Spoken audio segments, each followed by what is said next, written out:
Any second.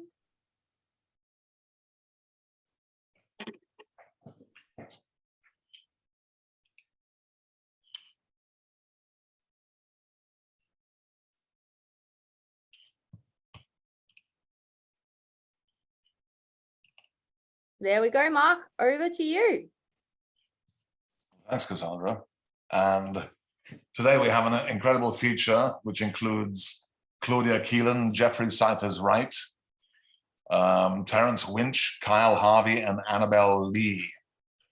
But before we commence our feature, I'm going to introduce our co-host, Cassandra Atherton, who's an award-winning prose poet and an international expert on prose poetry. Cassandra's prose poetry is widely anthologized and has been translated into Japanese, Chinese, and Korean. Cassandra has published more than 30 books and is currently writing an illustrated book of prose poetry on the Hiroshima Maidens with funding from the Australia Council and the Victorian government. Cassandra co-wrote prose poetry and introduction and co-edited the anthology of Australian prose poetry. She's also commissioning editor for Westerly magazine and professor of writing and literature in Melbourne, Australia. Thanks. That was a good accent. I like that. It's very ochre. I'm just going to read two really short prose poems that I've been asked to write on the Titanic, and I decided to do them in response to Matthew Oldsman's For a Recently Discovered Shipwreck at the bottom of Lake Michigan. So I really loved what he did, and so I've got two short ones in a sequence that I've been asked to write. Dear Shipwreck, most people think you slid quietly under the water. They imagine your lights blinking out and the soft bobbing of lifeboats. But the soundtrack of your sinking was a roar of metal and exploding boilers. Under white fireworks, your stern suspended high. Passengers fell in groups, couples, solo. Meaning spilled and diluted until your magnificence was bubbles and debris, your innards strewn across the seafloor like a ritual disembowelment. 2. Dear Shipwreck, I once went to an exhibition at the Tropicana in Las Vegas. It had artifacts taken from your wreck. Silver dinnerware, a deck chair, a pair of eyeglasses in their case, an unopened bottle of 1900 vintage champagne, and a davit from which a lifeboat was lowered. There was a big piece of your hull with nodules like braille on the museum floor. It was as if your intimacies were exposed and on display. They told me I could touch this part of you, but I closed my eyes and held my lover's hand up to your steel plates.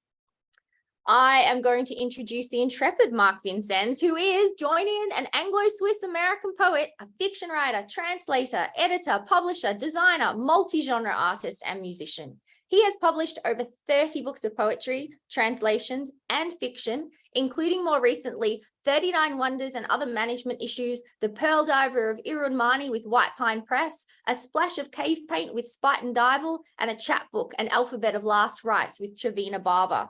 The King of Prussia is Drunk on Stars is forthcoming in January 2024 from Lavender Ink, and later in the year, The Visitation, a novelette from Sir Vision.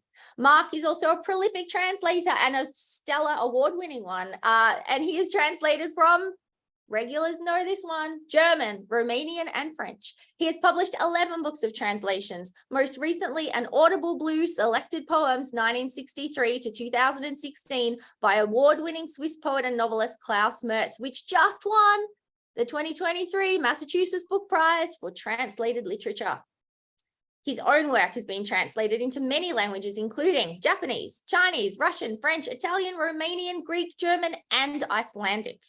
He is currently working on a novel entitled The Age of Occasions. Vincennes is editor and publisher of Mad Hat Press and publisher of New American Writing. He has lived all over the world, join in, from Brazil to China, to Iceland, to India. He was born in Matilda Hospital on the Peak in Hong Kong, but he now lives on a farm in rural Western Massachusetts, overlooking Herman Melville's Greylock Mountain, Melville's inspiration for Moby Dick, where there are more water shrews, long-tailed weasels, and five-lined skinks than people. Mark, what have you got for us this week? 2 short poems. One is called Ambrosia. How does this species go about its business? They still have to outgrow their own prohibitions. Shall we imagine them as roses giving off grace, or perhaps by nature in their simplicity, under a stairway somewhere, never quite on their own, all those tarnished mirrors that grow from their beloved, for are not young lovers satiated by nature? Yet, in their simplicity, under each season, in duress, deep in the snow, whose eyes would ever see? The second one's called Smoldering Time. A little metaphysical today. Yeah. Extended evenings, the tree becoming its topmost bough. There's something underfoot, someone whispers. Was it just as I imagined? All the time firm, as if in a donkey's head? The fig leaves fall flat, I say, and the gulls far away in their sometime blues of a slow waking sea, incomplete in all strands of literature. Come complete into the field, she says. Are you infected by the tree, darling? Compose us in the pasture, she says. Could the rivers run dry in one day? No special skills required, she says. Or something else that breaks the heart. Thank you. And now I'm absolutely delighted to introduce our first featured reader today, who is Terence Winch. Terence's latest book, That Ship Has Sailed, was published in 2023 as part of the Pitt Poetry series. He's the author of 8 earlier poetry collections, winner of an American Book Award and a Columbia Book Award. He's also written a young adult novel called Seeing Eye Boy, and 2 story collections, Contenders and That Special Place. His work has appeared in many journals and in more than 50 anthologies. He is the recipient of an NEA Poetry Fellowship and a Gertrude Stein Award for Innovative Writing, among other honors. A book of occasional love poems called It Is As If Desire will be put out in 2024 from Hanging Loose Press. Terence is the editor of Best American Poetry's Pick of the Week feature. He's also a musician, songwriter, and recording artist. He's played traditional Irish music all his life and is featured in 2 new recordings out in 2023, Celtic Thunder live in concert, and the Irish Riviera, songs and tunes from Irish America with the Winch Family Band. Welcome, Terence. Thank you. It's a pleasure to be here. Thanks to Jeff especially for inviting me. Audio is okay? Sounds Yes. right. Okay.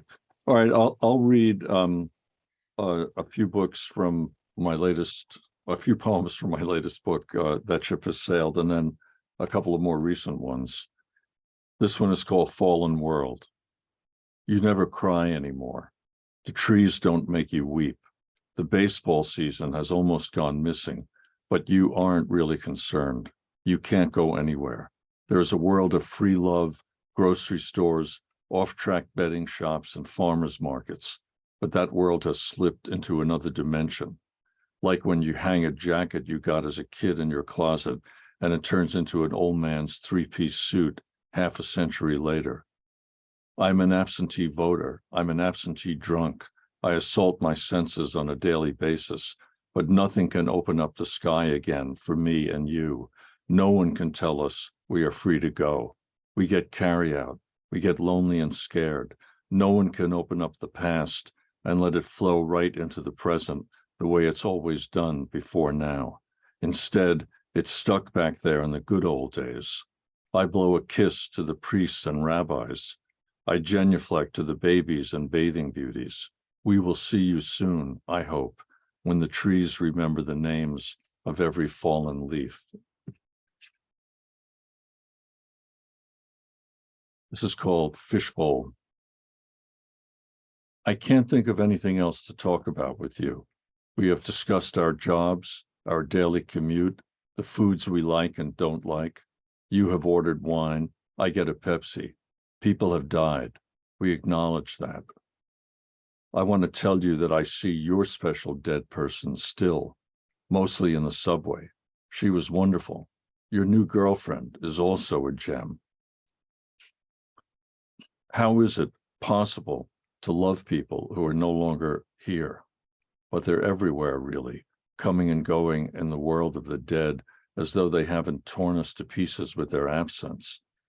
They observe us intently. We are fish in a fishbowl to them. They watch from afar while we struggle to swim.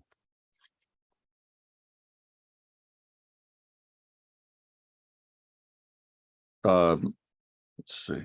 This is one that actually comes with an accompanying photograph that was taken. I don't know if you can see that. It was taken just before I turned 3, back in 1948, and I had cut my leg, and my sisters took a photograph of me, and I remember thinking, you know, why are they doing that? Why aren't they helping me out here? So it's kind of an ekphrastic poem in that regard. It's called "You May Take One Giant Step." They told me as the blood ran down my leg how cute I looked in my short pants holding a ball. That was back in the old world, in another century, back when we buried the dead in coffee cans. The sun was silver lemon, not egg yolk yellow, the way it is now. It would burn you so red, your mother could melt butter on your skin. You never learned to throw that ball. You clutched it in your hand and hoped it would never roll away. You were given ginger ale and toast to cut the fever. The mothers all stood on the sidewalk blowing smoke as the breeze made their skirts quiver. Time was more like background music than an instrument of destruction ticking in bubble wrap and waiting to go off any second. Everything rhymed in those days. There was a song for vacuuming and an opera for the story of the street. When the moment came to dry your tears and go back inside, the curtain fluttered out the window like a flag of surrender. And I'll read the opening poem in the book, the title poem in the book, called "That Ship Has Sailed." In our old life, we ate ice cream and bread pudding. We drank glass after glass of Grand Marnier until it made us sick. Our libido was as big as a billboard. Our libido was larger than a drive-in theater screen in the middle of nowhere, playing endless adolescent pornographic classics. We had an appetite for appetite. We poured melted lard all over our popcorn, which we then covered with a snowstorm of salt. We smoked, we snorted, we cavorted with people who were best left alone. We talked all fucking night on the phone. We read Keats and Yeats and all the greats day and night. We got into fights in pubs. We drank 16 cups of coffee every day. We called in sick and spent the days in mysteries, doubts, uncertainties. We shirked our responsibilities without a second thought. We ate Chinese food and pizza for breakfast. We rode the bus to visit friends wherever they might be. We stole books. We cheated. We lied. We cried. We danced all night in the living room around the Christmas tree. In our new life, we try to remember the names of the people we might have slept with. We haul the bags of frozen broccoli out of the freezer. We light a candle to commemorate crossing the Great Divide between the green island of the young and the songs in our bones that have come unsung. Anyway, I'll read, thank you. I'll read 3 more poems. These are all basically recent. This one is called Curly's Atlas Hotel, which the poem doesn't really have too much to do with, but the references to a hotel that stood at the corner of 116th Street on the boardwalk in Rockaway Beach in Queens, where a lot of Irish immigrants like my parents and their families spent the summer or part of the summer. And the waitresses were all Irish women, including my mother, who was a waitress there. So this is called Curly's Atlas Hotel. My brother got in his car and drove to New York. He was searching for an old hotel where our mother used to work. It's not there anymore, I tell him. It burned down. My brother never pays me any mind. Our sons come over for a big breakfast, washed down with ice water and coffee. They're so much more advanced than we are. I tell them drive carefully. I tell them steer clear of ancient history. My mother won't budge. She stays put. She says, haven't I everything I need right here? We say, Mom, where are you? Please tell us, please. We're looking for your old hotel, the one that burned down. My father never uses bad language. He says, you dirty name. He says, shite. He says he loves cats, but our mother doesn't. He sleeps in a basement full of cats. We lug him around on a stretcher. Tomorrow, the year comes to an end. Mother, father, sister, brother, sons, and daughters. We will step forward in time. My sister promises to teach me new ways to cook a potato. My wife buys new sheets and a foot massager. She has a secret plan to escape to San Francisco and live in a cheap hotel on the water. I remain in our bedroom, floating on a wave of forgetfulness. And then I'll read, actually this poem I found in one of those poems that I'm sure we all have that we forgot we wrote. So I think this was written probably within the last 5 or 10 years, called Florence Green. Here's what happened today. Stray cats sprayed and mated on the back porch. I thought about my mother. Jesus Christ, will I never get beyond thinking about her? I practiced trying hard to get better than I'm destined to be, but I won't let destiny stop me. I thought about salt, dying, cutting back on drinking, getting out of the house more. I had an English muffin with peanut butter on it for lunch, but because it was the healthy kind of peanut butter, I had to add salt.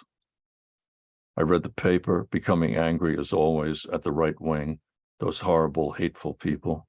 I got this awful surge of anxiety having to do with the feeling that life was closing in on me. I searched for pictures on the web of beautiful young women taking baths, not the pornographic, just the erotic, please. Thank you very much. I tried to read an article about soccer, but I just can't get behind that game. I apologize to all my football fan friends. I listened to songs about love, the absence of love, and the scorning of love. I did my exercises. I read the obituaries.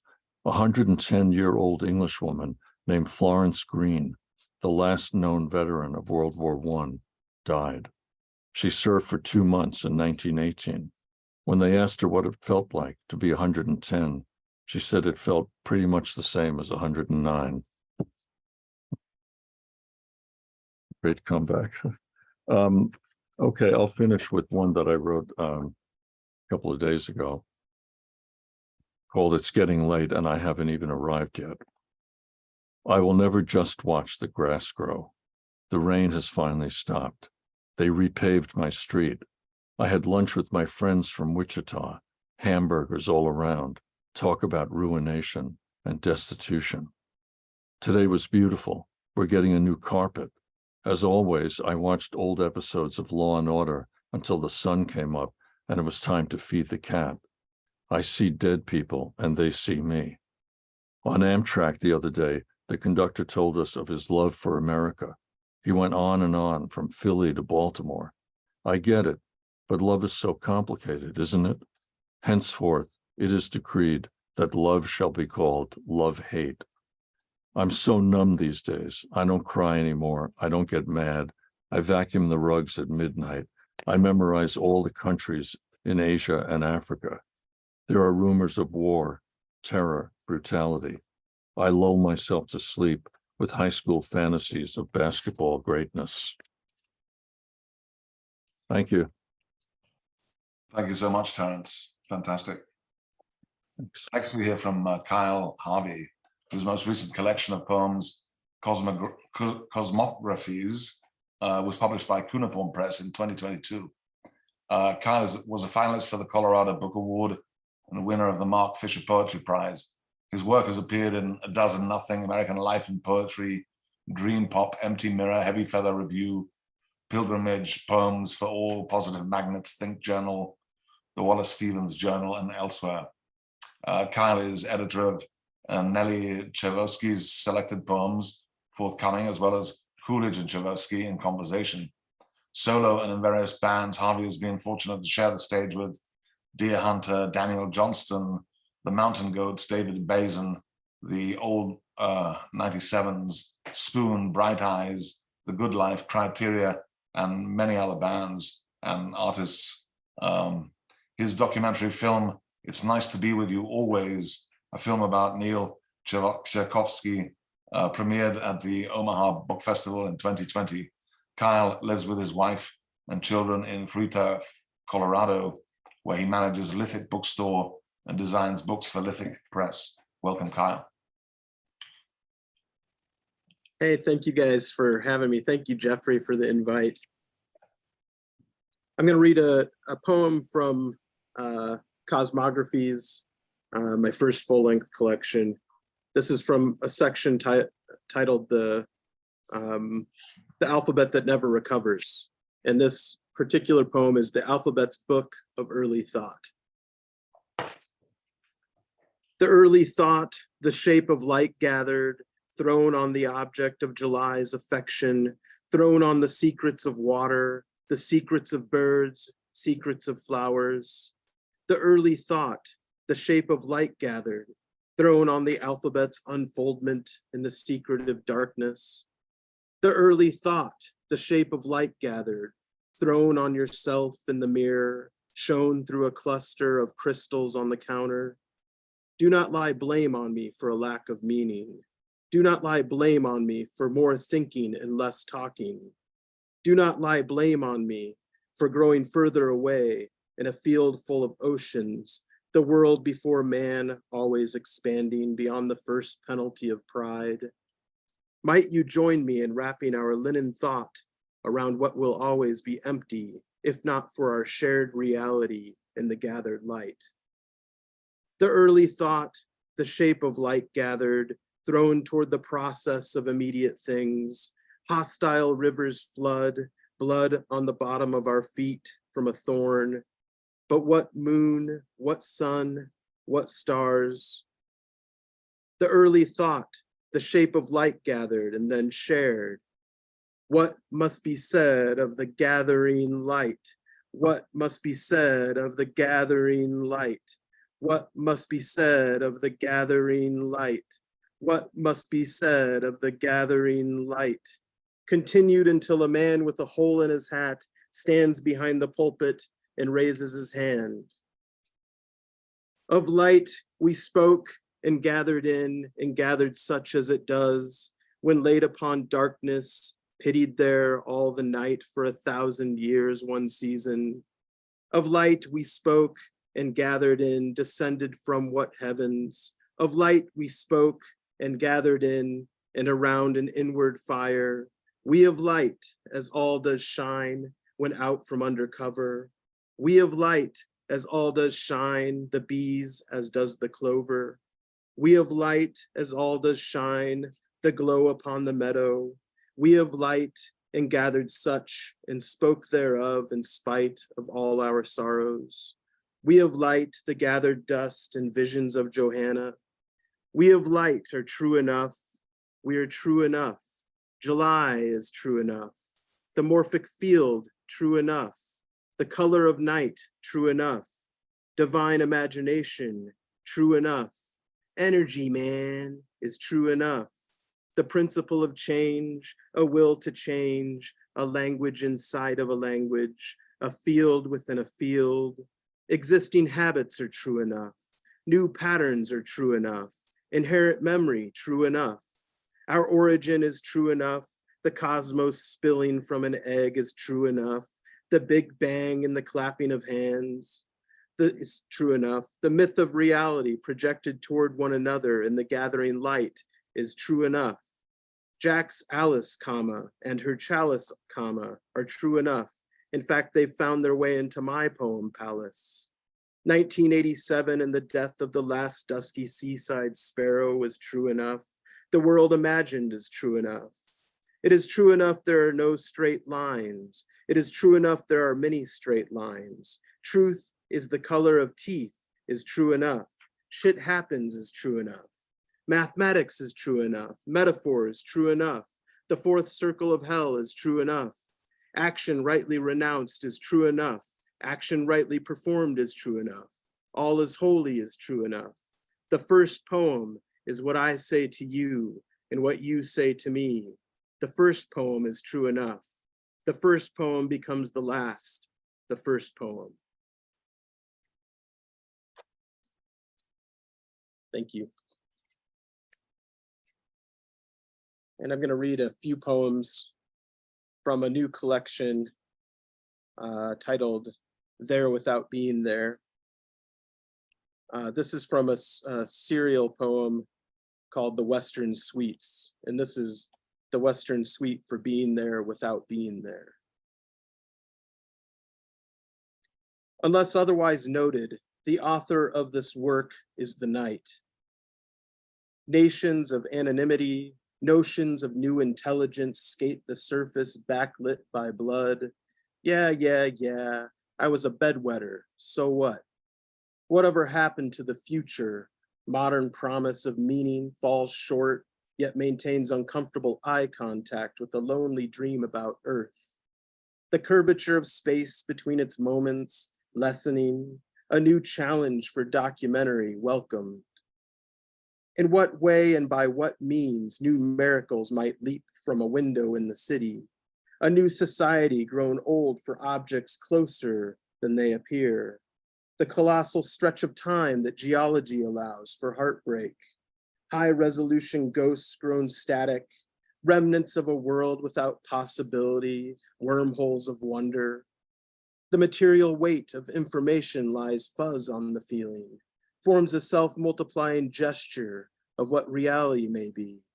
The influence of recollection, magical thinking gone stale, no longer to be here now, but to be there now. A necromancy of anticipation, there without being there.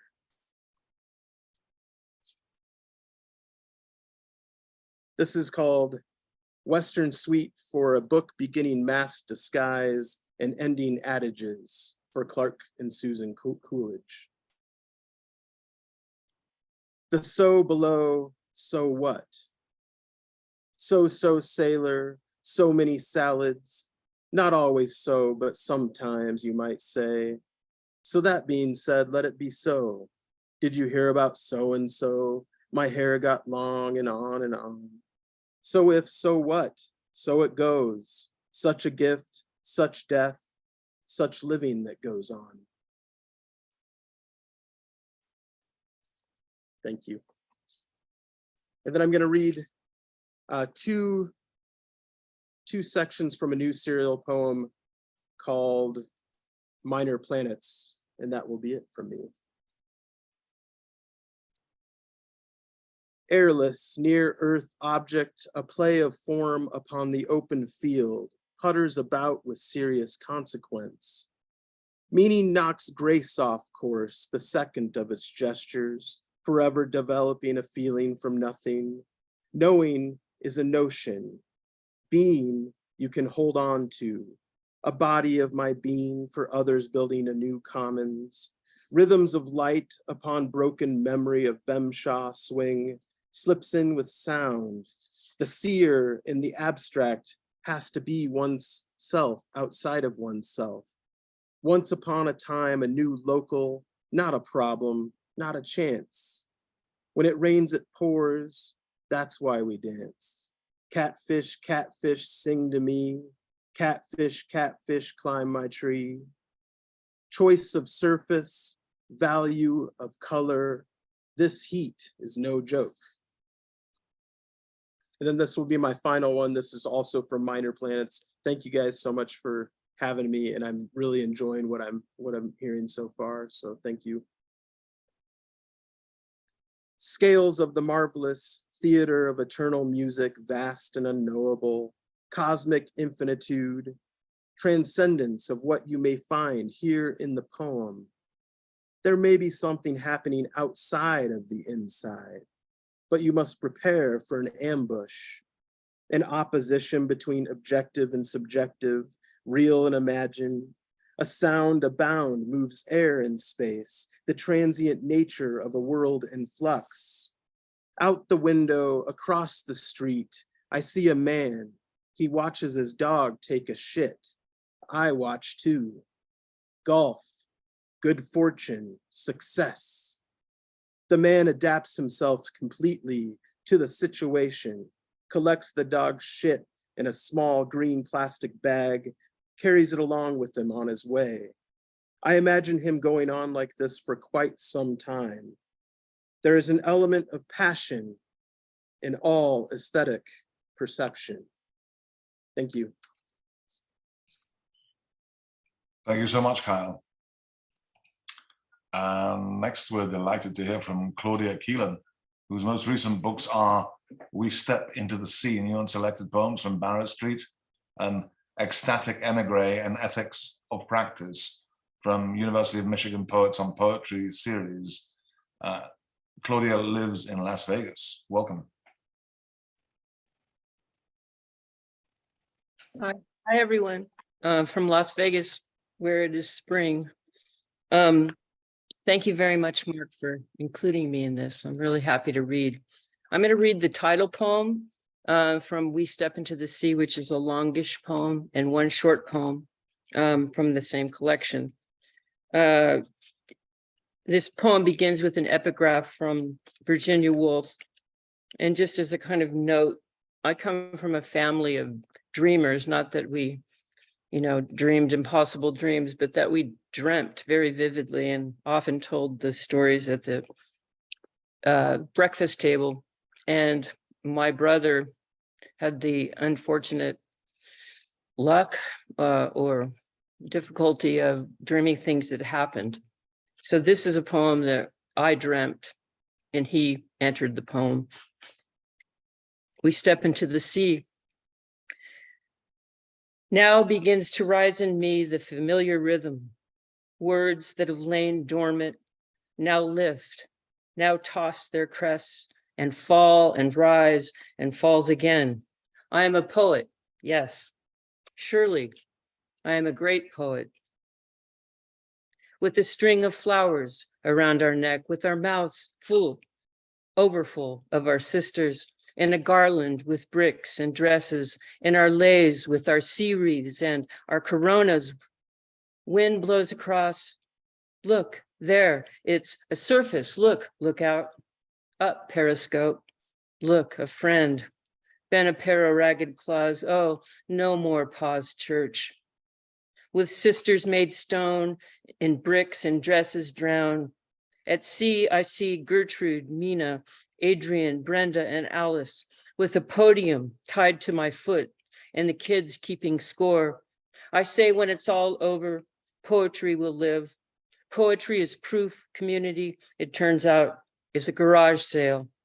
All your panties amid toys, blow dryers, and mama's art, dad's briefcase, our brother, a sweet child in a dusty photograph, dressed up in short pants and long coat, sister all Coco Chanel on the front porch with a serving tray made from monarch butterflies. That was my Argentina. That and a fuchsia poncho where I let the boy in. Were a girl and a boy kissing in the poncho, in a purple poncho on the beach where we're just beginning, and that boy, he dies. Years later, he shoots himself. I shot. I'm in college, and in 2 more years, my 2 best friends' brothers, they too kill themselves. But my brother, my bro, he dreams in prophecy and in parable. A lady, she's drowning. He sees long black hair and a blue swimsuit. He sees through waves. Papa says, no one sees through waves. It's breakfast, orange juice and French toast, but Eddie, dreaming, gives a hand. She takes it. He can't hold. She slips out of reach. He's asleep. It's a dream, he tells in morning. And he goes running. And she is dead on the sand. She's ashore. Oh, Miramar. Oh, seaside. Here and now, that brother starts to drown. In Miramar, the sea in dreams each night. Lule, lula, lule, lula, lule, lula, lule. It's dream science, extrasensory perception, ESP, sixth sense, prophecy and dreams, a telepathy or precognition, and gnosis. Eddie is dreaming, and 2 weeks later, her boat, the Carpe Diem, we find ashore on Miramar Beach. No fact got through known bodily sense, but felt in clairvoyance, dreams, telepathy, precognition, in gnosis. Eddie couldn't just openly see it or hold, keep a finger, his hand to it, to her, since he saw her death behind shut eyes, his sleep now death. Behind his shut eyes and in sleep's remnant, dream is shed, gone by. Oh, seabirds, they dive and don't rise again. Eddie, you saw through the veil the sea's prow where Our Lady of the blue bathing suit passed. In what manner? But for sight is the seer rewarded. Oh, Mavis, sing. Mavis, let's sing. Away inheritance. Sing through the pinhole. Fled through pinholes. Mavis, Miramar is seaside. My only brother running, his gaze ties foresight and the long distance runners, sight's prophecy, wherein the seabirds dive and never rise. Steve, Mike, Chris, all of us children find the boat ashore. It really was named the Carpe Diem beached ashore. 2 weeks after 2 runners found her drowned, Eddie and Bob found her, lady in a blue swimsuit ashore. And when the ranger says, just take her hand, boys, Eddie remembers. In dream, he reaches toward her hand. He can see, almost see through it. They're transparent, seeing through waves. He touches her hand, loses her. She slips away. He wakes in the morning. There is orange juice and talking. Dad says no, says nobody sees through waves, says nobody can see through waves.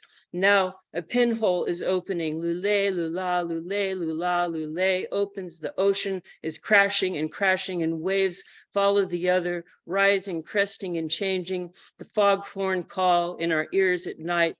A siren. It is the sirens. We heard nights. There were many of them. I heard they were born in rivers and they were longing for still water. We won't discriminate. She's a woman we love in boats a crashing, or boys running, or the girl, you asleep in our singing. Who is listening? Girl bird or Mavis? We are mariners of your sleep. We live in your dreams. We sing inside your breaths. We followed your sister, all Coco Chanel, on a front porch, holding a tray made fully from monarch butterflies. There are photos of us at the garage sale, by her panties, near the toys in Pinata, the toys in blow dryers, mama's art, daddy's briefcase, wearing the head of a bird girl or legs of a bird. We're in whatever case, beautiful in my Argentina, where we hold fuchsia and purple ponchos and fit between boy and girl, heard a shot so loud it kills him. We saw all vanish. We, the loneliest girls, had forgiven, well, even everybody's abandonment. Oh, come here. I'm gazing up at you. I'm youngest. My brother early saw death, and saw death had nothing to do with prophecy. And so he stopped running. With a string of flowers around our necks, mouths odorful of sisters, we won't discriminate. It's a woman we love in boats a crashing, or boys running, or a girl, you asleep in our longing. Who is listening, girl, bird, or Mavis? We are mariners of your sleep. We live inside your dreams. We're singing inside your breath. We followed sister, all Coco Chanel, on the front porch, holding a tray made entirely from butterflies. There were pictures of us at the sale, by panties near toys, near pinatas, toys, blow dryers, mama's art, daddy's briefcase. We're wearing heads of a bird girl. We are, in whatever case, beautiful in my Argentina, where we fit fuchsia and purple ponchos. Oh, Mavis, sing, Mavis. Let's sing through the pinhole, in a garland, in a brick dress, in our leis, with no more than a sea wreath in our coronas and flowers around our necks. Look out, up, periscope. Look, a friend. And I'll end with such little things. I miss the mark. Draw bow and try again. Am not conscious of hating God or us, right or love. I have swum all my days a little cold. There is none but honey, sweetness, such little things the world placed in me. Thank you, everyone.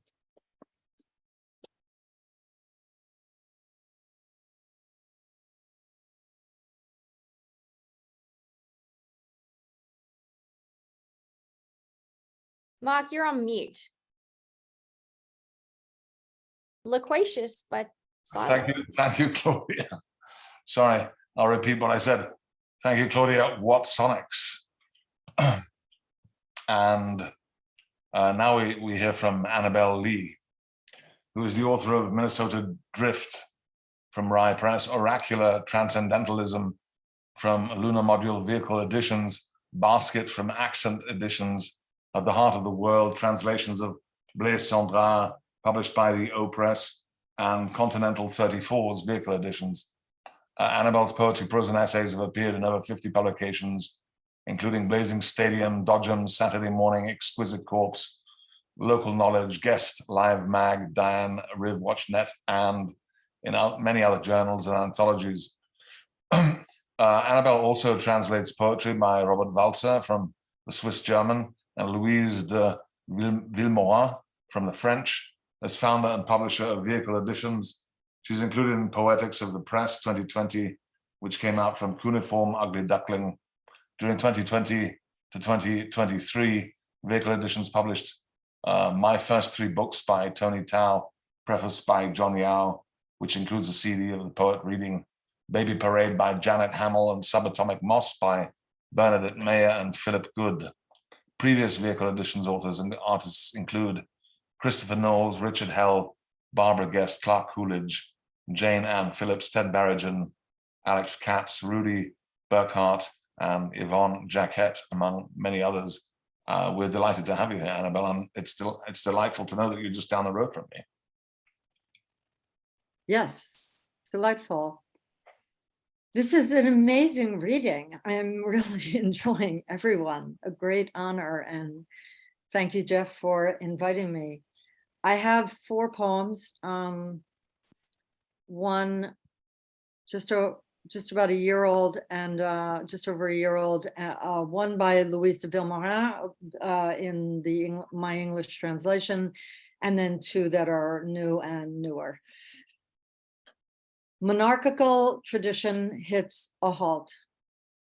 The style of queen, dignified authority, jewels worn with calm, recursive dignity, the oil that anointed her forehead, her secret cause, single colors at the heart of her realms.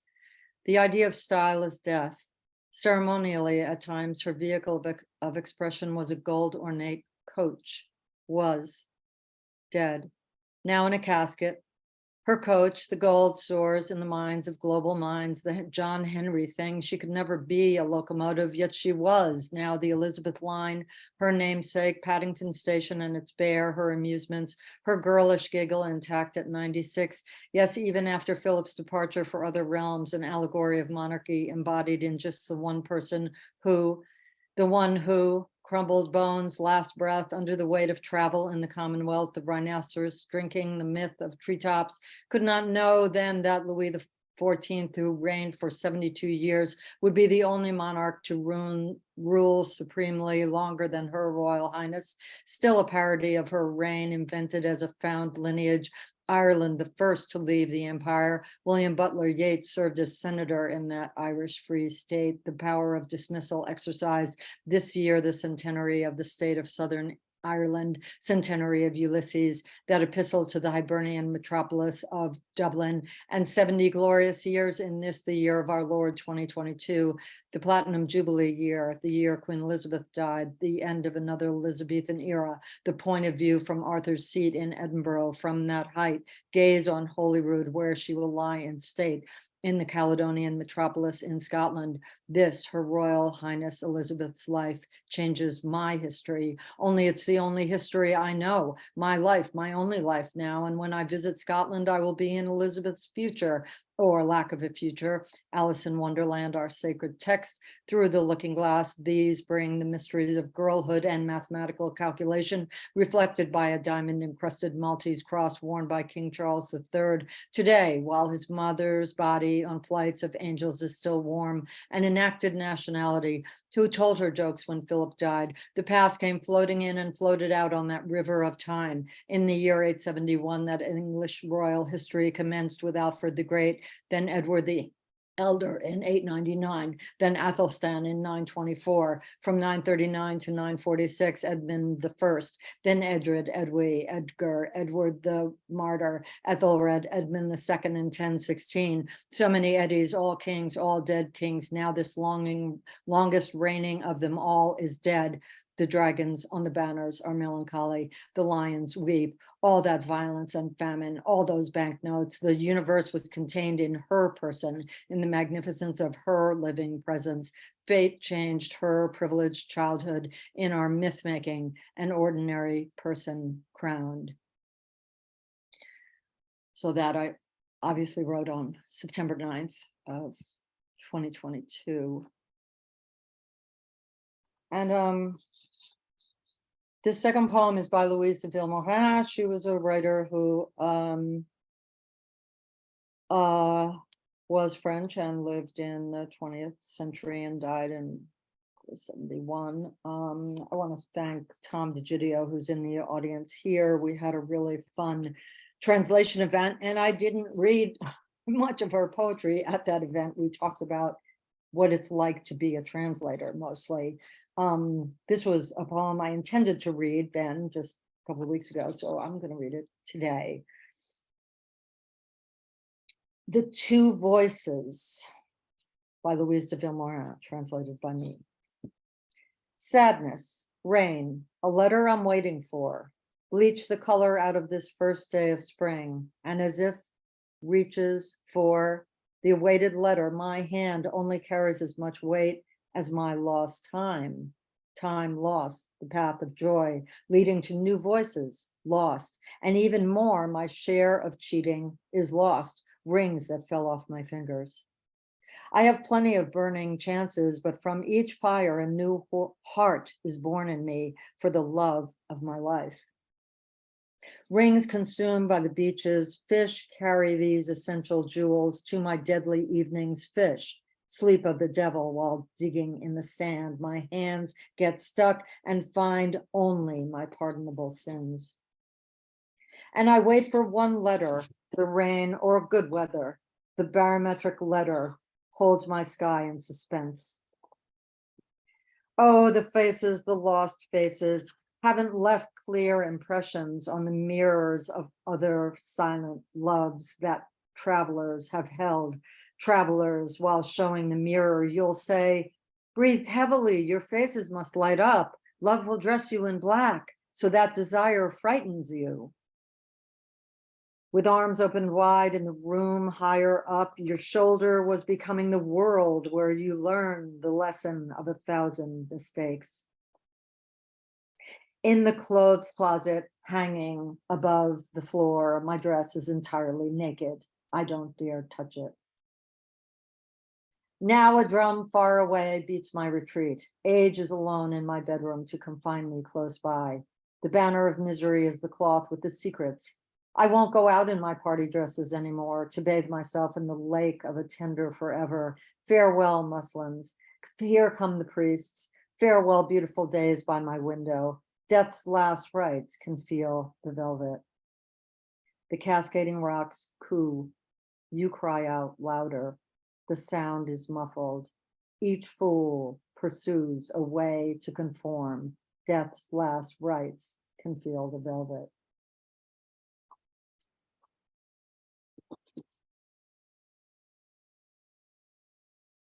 This poem is just over a month old. Pixels of Ocean. In b-boy vocabulary, cipher is a word. Only where did it come from? Where's Jenny? I don't know. Did she drown on the pond? Or is she still swimming in the quiet lake? You know, Who's in charge of this circus? Never mind. The stage house is not a carriage house or barns or acreage of land at all. No more wampanoags except in Wisconsin. The inflated pillow family floats. Movement in time, a moon, my heart circle beats. Not a jest to think China is an ocean. Of so many vocabularies, the rhythm of that current in the body of that, the water, that China. An ocean, the shape, the ocean of a cranium, with seas of eyes to partition the skull, seasons enough to build teeth and bone from water, king of that ocean, ruler of China. Poet scholars on shore, up above the chasm of Ulaanbaatar, the sound of Mongolia out east of East, Vladivostok, then the Pacific, used to be the vast ocean of water. Rafts from Tonga and Samoa and Vanuatu, all these and more Pacific Commonwealth island nations until China became ocean. The weatherman still points at a green screen as water floods the city. This ocean, a plethora of vocabulary, Chinese tongues, dialects, and languages, including Mandarin, all fluid on that ocean. Water is to say salty tears in eyes, hands to wash, with water hearts. Jenny sleeps better, she blinks, and pages of the world atlas flutter, pale blue, moist orange of a street map, sunk deep in the ocean of China. And this last poem is extremely new. And I'm glad to hear this confluence of dreams and poetry, and also how all of us have addressed death in various ways. Oh, what else can I say? I don't know. If anyone wants to stop me for any reason, that's okay. But I will, no, I guess that everyone is muted anyway. Okay, very, very new. Shambolic Chaos is the title. There is a little epigraph, and there we wept, Bob Marley. And let me just say that there are some things that I talk about that are like observations and things like that, and they all are from my personal life, things that I haven't written about before, although the poem is kind of bigger than my life. Shambolic Chaos. My neighbors, the Jews in Brooklyn, said the virus was a hoax when lockdown laws said all schools must close. They kept gathering for lessons, for prayers, for singing, praising their God, and named the Dybbuk and the demon goat. At a poster at the Avenue J stop pictured Hillary Clinton with red horns, and Trump was their rightful leader. When the finger of God points at you to say the time has come for you to die, you die, said one of their rabbis walking down East 16th Street. A non-Jewish woman's home was broken into and she was raped on East 16th Street during the pandemic. And the Jewish man in my apartment building who committed the crime was sent to live with his parents somewhere out on Long Island. My neighbors told her she was safe now. My neighbors told me I was crazy to wear a mask in our building. Look how clean the halls are, the floors shine. When the walls have any smudge marks, they are washed off by the Roman Catholic super from the Dominican Republic, immediately removed with bleach, or the super is harassed. You don't need gloves. You don't need to clear your packages with bleach. Everything inside the package is clean already. So we lived in the same building on a different planet, and many of them died. And I escaped across 2 rivers to a new home among Gujarati and Italian Americans. I escaped that shtetl. 3 blind mice on a ship of gold with tall masts and golden sails crossed the Mediterranean and claimed a holy land as their God-given right to settle and colonize the people, repress those who were already living there. On Columbus Day, we honor Indigenous Peoples' Day in the United States, the Promised Land. while indigenous people all around the world are slaughtered, starved, deprived of the expensive medicines of capitalistic pharmaceutical companies, deprived of water and electricity, survived in this long scarred history of the words some people, when they hear God speak. A few live through retaliations by those injured and killed, whose children were carried away dead from attacks by settlers, mothers, children, grandparents dying in rubble on all sides of wars.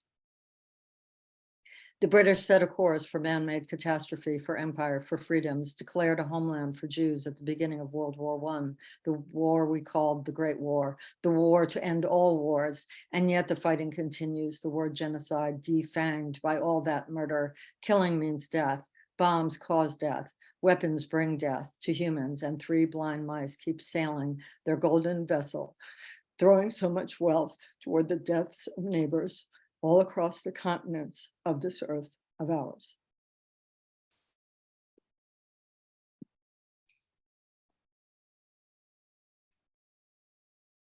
Thank you, Annabel.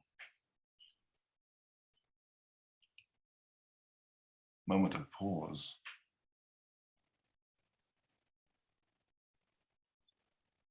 And next we hear from Jeffrey Cyphers Wright, who received his MFA after studying with Allen Ginsberg. Best known as a new romantic poet. New romantic, that makes me think of Spandau Ballet. He's also a publisher, critic, eco-activist, impresario, filmmaker, puppeteer, and artist. Jeffrey is the author of 19 books of verse, including Blue Lyre and Party Everywhere. His poems have appeared in many journals, both online and in print, including the Cafe Review, New American Writing, the Brooklyn Rail, the Hurricane Review, Posit, and more recent work also appears in the anthologies Best American Poetry, New York Insiders, and Contemporary Surrealist and Magical Realist Poetry. Jeff's latest work is a book of sonnets, which I delightfully brought out with artwork called Doppelgangster. So yeah, it's available from Mad Hat Press. And Jeff publishes Live Mag, which is an amazing annual, which has been going for how many years, Jeff? I'm sorry, what market? What it remains? How many years have you been doing Live Mag? How many years? I started in 2007 with Live Mag. Okay, so that's what, 16 years, 15? We're poets, not math. Isn't that funny? I gotta do some subtraction, you know? I'm sure everybody knows but you and me. Okay, anyway, go.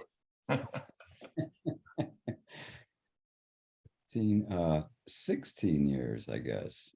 Now you challenge me. Thank you, Mark. Thank you so much. Thank you, Cassandra. Thank you, everybody. What a great lineup. It's a real pleasure and honor to be with these poets and to see all the regular, wonderful Lit Balm people. This has been the longest series. Started during the pandemic. And I wanted to segue, this perfect segue after Annabelle's poem, and the Spandau Ballet thing, the New Romantics. Yeah, there was a part of it was the music thing. That's cool. But back to Annabelle and that powerful poem, so timely and wonderful. I wanted to start with the pandemic poem that's actually in the Best American Poetry. And thanks to Elaine Equi for choosing it. And thanks to Terence also for putting me in the on the online. This poem is called Sweepstake, and it took place early in the lockdown kind of a thing. Excuse me. Sweepstake. Garlic paper flakes off like dried seconds, impatient for me to put words on them. I whirl through February, a dizzy twister. Not every day is a holiday. You don't say? A genie rises from the bowl, smoke signals, coffee holds out a brown mitten. We grind the candlelight, smelting ardor. An aqua tug bullies its cargo upstream. Plenty to take care of here, plenty to share. Trains leave every hour, but we stay. Glinting wires hint at the unseen guides that keep our act gliding on air. The river slips from steel into teal satin. Dusk's push broom comes, sweeping us on. And big thanks to Mark for putting this together, and to Lori Ortiz for helping choose the visuals and helping lay it out. And it's got pictures like Terence. There's a picture of me when I was 4 years old, Terence. Look at that. Not really. Oh, that was my mom. No. Sorry, Mom. Let's see. So I wanted to start off with a poem that Cindy published, and Karen. Thank you, Cindy and Karen. Yes. And this is, it's called All That.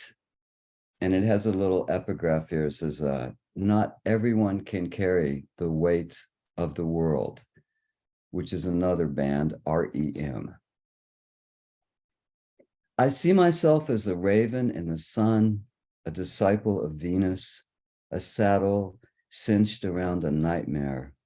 Sure, I do my share of damage, but in the drip roar, you are my waterfall, a whirring harvester of many gods holding it together in spite of thrash warnings. A burning ladder emblazons our flag, planted on a liberated playground near the Albatross graveyard. Besides all that, I'm a guest of Miss Align. I see myself as an eastern hornbeam. Not everyone's nailed to a crosswind. And the title poem, Doppelgangster, I'm gonna put on my bookstore hat now. Doppelgangster was, it's in the book, and also Joel Daly, I want to give a shout out for publishing it.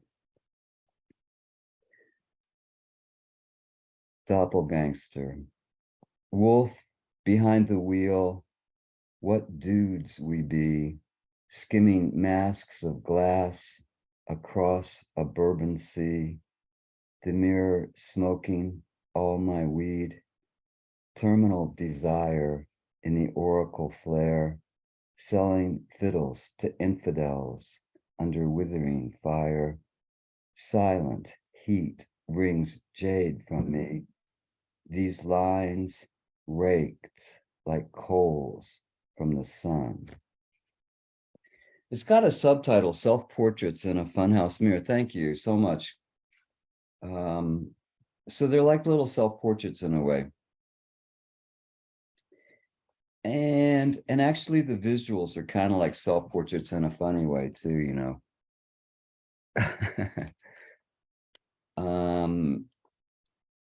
So this is called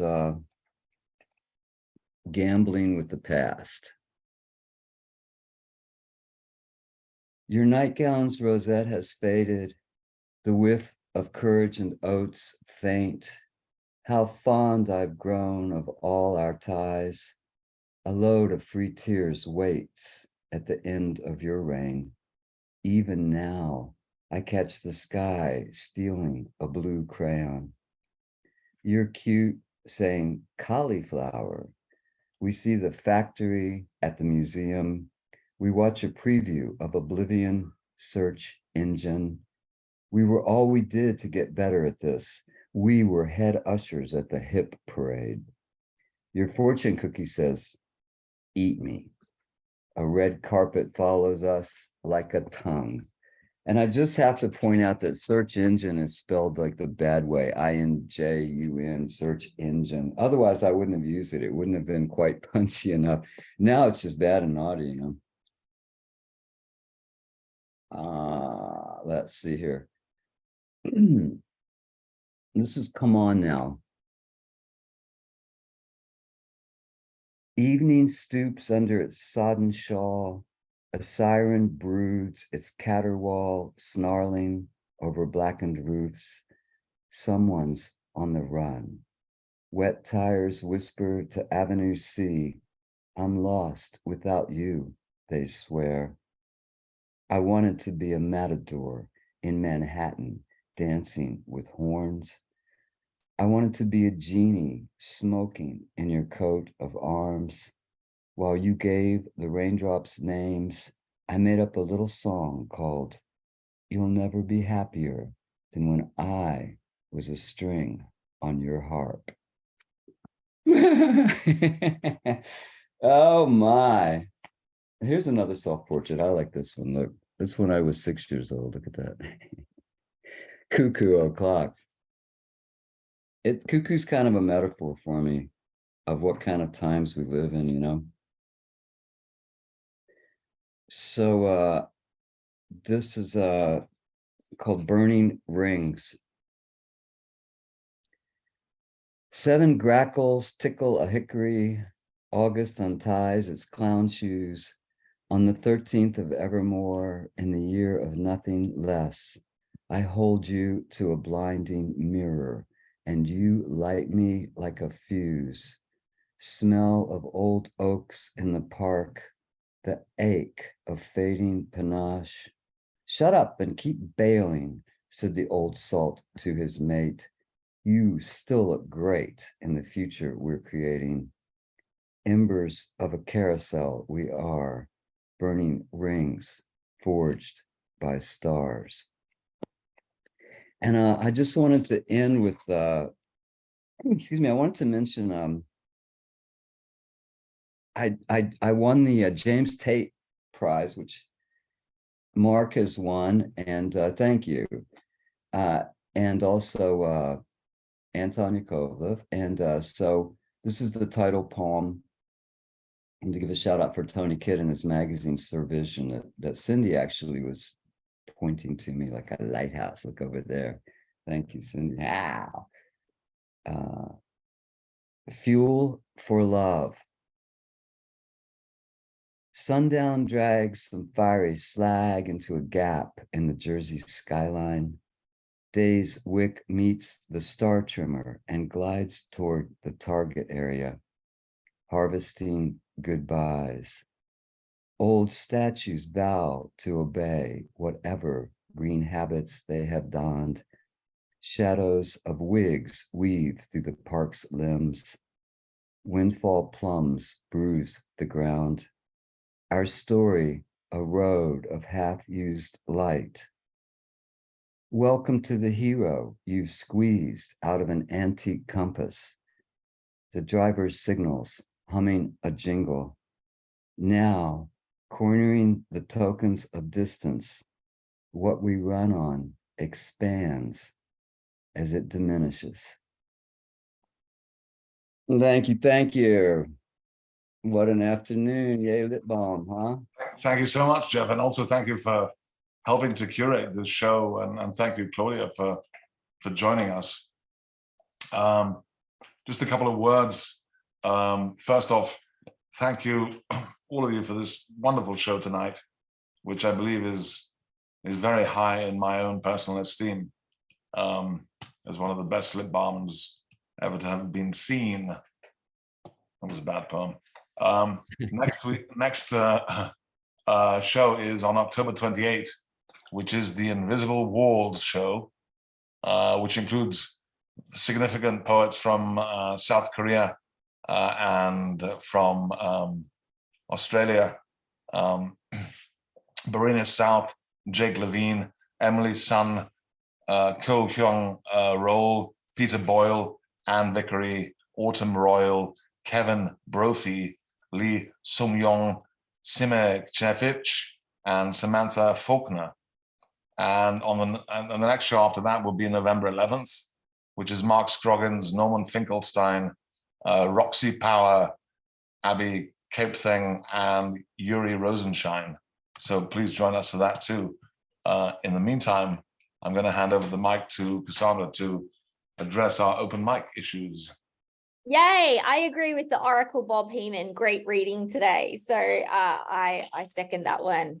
So first off, we always kick off with posh John Lessig. Posh John, what you got Oh, for I'm us? posh now. Excellent, excellent.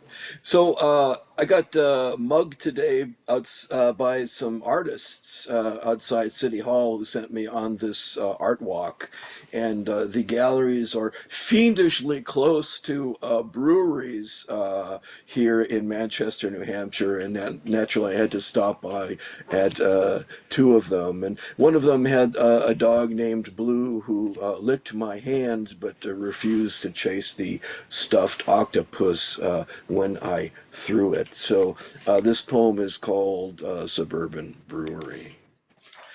The hidden bar and refuge too, beside a bike repair and outdoor patio. No lager, only ales, distinct, dry hopped and hazy.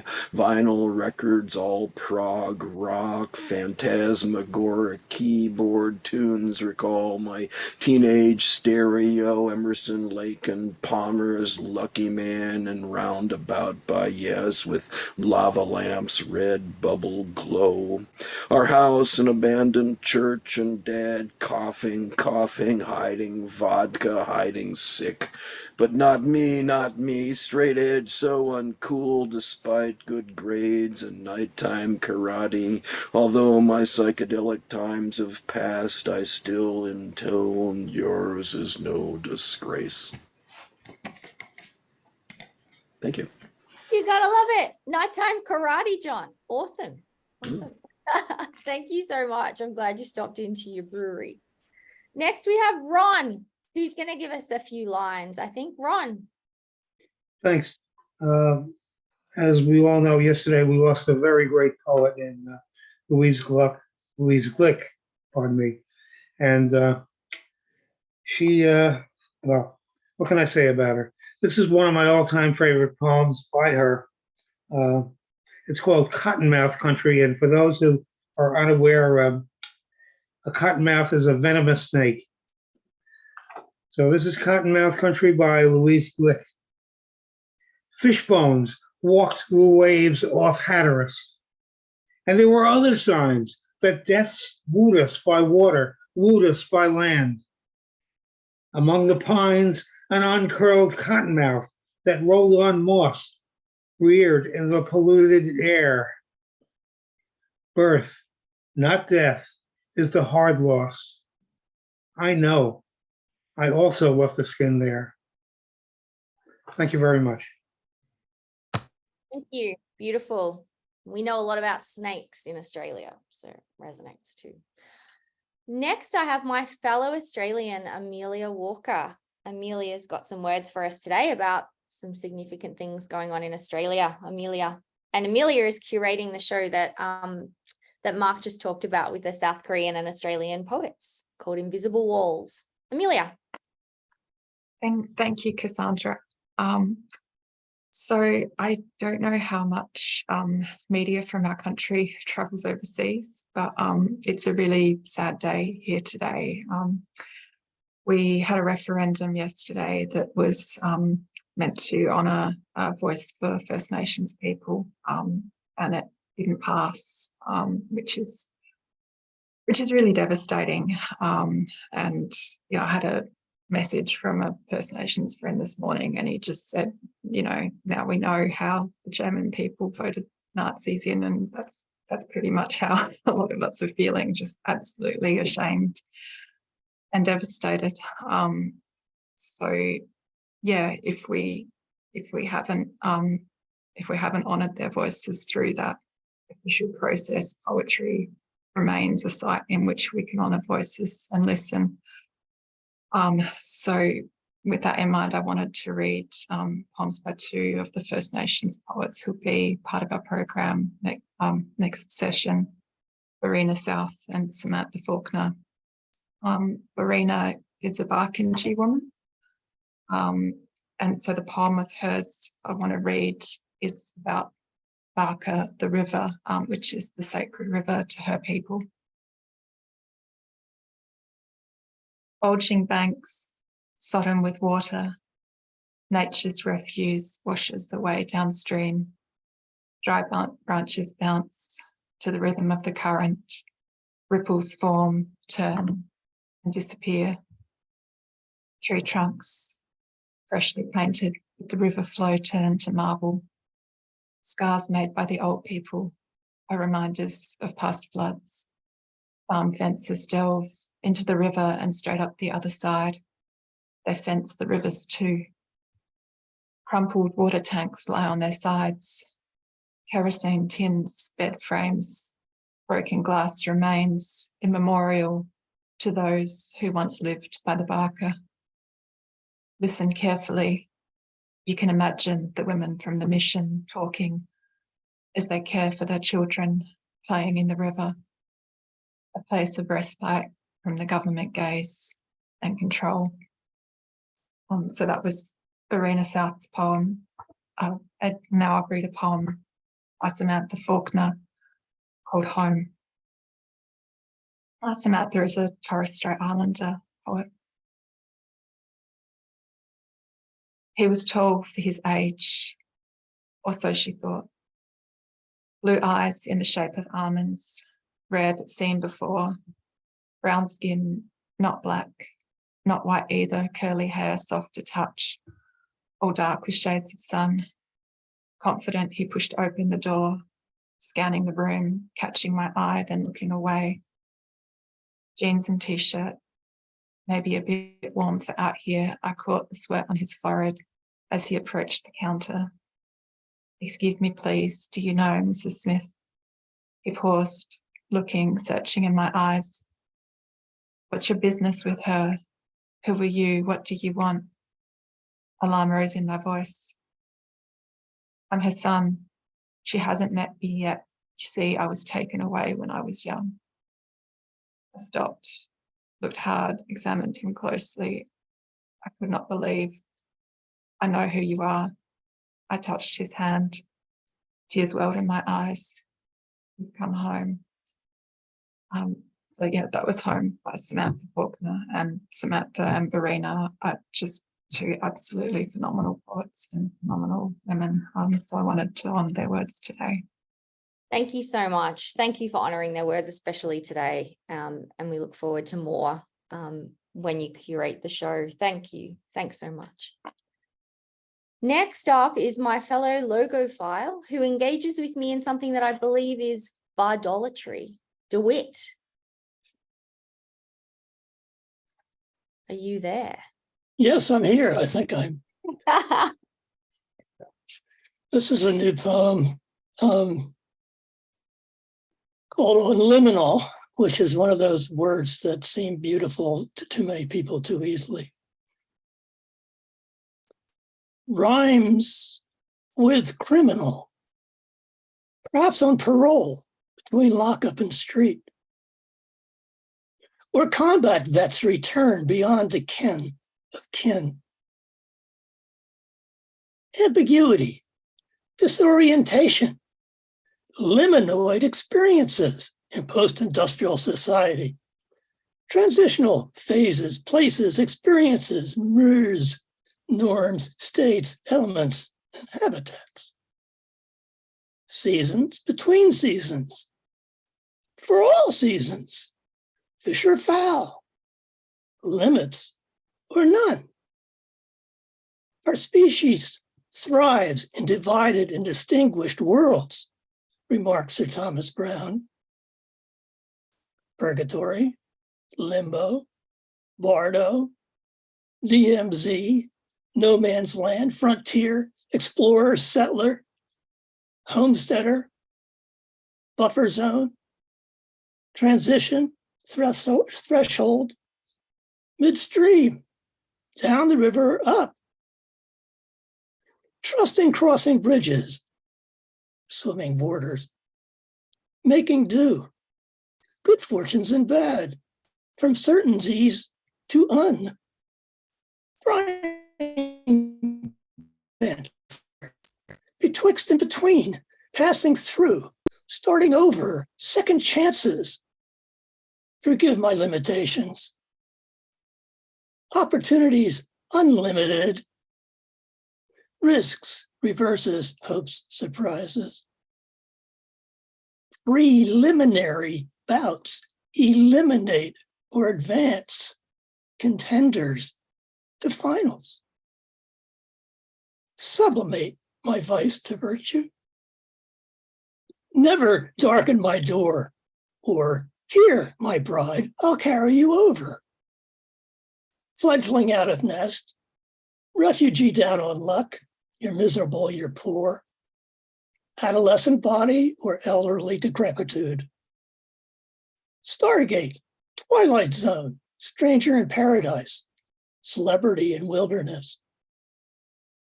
Outsider in Cosmo, Rube, or demigod, missing link.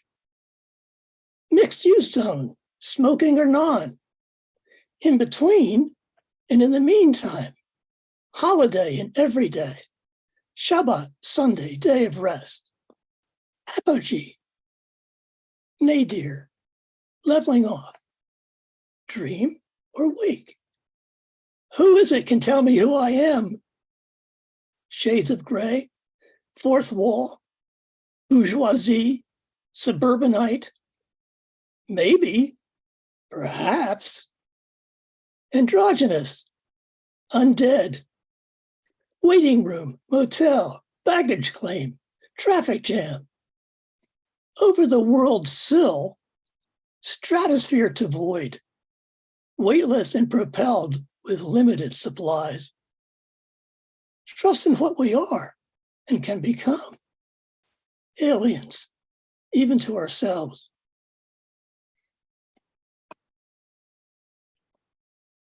Well, that was sublime. Thank you so much. And I hazard a guess that no one beats you at Scrabble. That's my theory anyway. Next we have our own Red Devil, Cindy, badass. What do you got for us? Well, because Jeff Wright writes a lot of poems that are 14 lines, and because Terence Winch throws a little alcohol into his poems, I thought I'd combine them and read an old poem that sort of has both. And it's the only sonnet I ever wrote in my life. I don't write forms. And it's in iambic pentameter. It's 10 syllables on line. And it's pretty damn silly. It's called Why Adam and Eve Didn't Give a Fig, a revisionist biblical sonnet. And I can't see with my glasses, go figure. The Garden of Eden had no apples. The fruit of the day was the almighty grape. Love did not end up in wedding chapels. By now your mouth is probably agape. Modern couples are often ill-fated. Did it ever occur to you how come? 'Cause those Bible folk inebriated. They ate no apples, they just drank their rum. We'd all be better off if they ate pears and taken much higher moral stances and didn't run around in underwears, rented flicks instead of drunken dances. And while their figs were drying on the vine, I stole Adam and made him mine. Of course you did, Cindy. Of course you did. And you managed to rhyme agape with grape. So full. But don't tell Bob. Bob from his kitchen. He's in a different part of the kitchen. It's exciting to see these little flashes behind him. I think we've got the white wall today, but we can't end an open mic without the wonderful words of Mr. Bob Heeman. Bob, what information or not do you have for us today? No well, everything is information, but I'm going to ask everybody's indulgence. This was written over 40 years ago, and it seems to be a song from what might have been an 18th century play. It's called Sir Geoffrey's Song. She had took me like a rosy bud that's almost set to bloom.